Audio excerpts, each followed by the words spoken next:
We never had to deal with that before, and we have to deal with it now. In his book, The Black and the Blue, Matthew Horace reveals the crimes, racism, and injustice in law enforcement. For people who would say that there is no racism, I either think they have their heads in the sand or they just intentionally don't want to acknowledge it, because people who look like me and look like you and look like others can tell story after story after story, and we're not making it up. Wait a minute, that's not right. Horace says injustice starts with policy. He busted down doors during the war on drugs in the late 80s and early 90s, when mandatory sentencing laws led to mass incarceration in the black community. Well, I've been on search warrants where we were looking for 5, 10, 20 grams of crack cocaine and arresting 8 people in a house when we find it. And compared it to the now growing opioid epidemic that affects mostly white communities. And we have officers that have been provided with Narcan to provide heroin addicts who possess.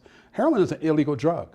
You know, it's an illegal drug, it's not legal. So officers are not arresting people who are high on heroin and they're giving them help. It's not just policy that leads officers to target certain communities.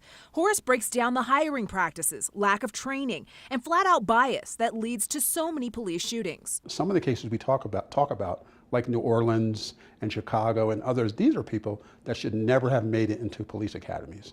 And they're given a lot of authority with a gun and a badge and the authority and permission to go out and enforce laws. From the shooting of Michael Brown in Ferguson, Missouri, to Tamir Rice in Cleveland, Ohio, he tries to answer the tough question: how did we get here?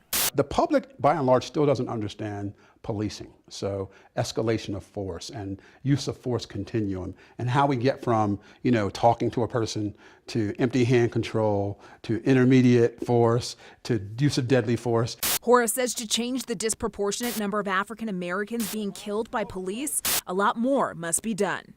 I think a lot more can be done. I think there has to be a commitment for wholesale criminal justice reform in the United States, not just in policing, but in the judiciary, the prosecution. The public has to understand, have greater empathy and greater compassion. Jessica Porter, Denver 7.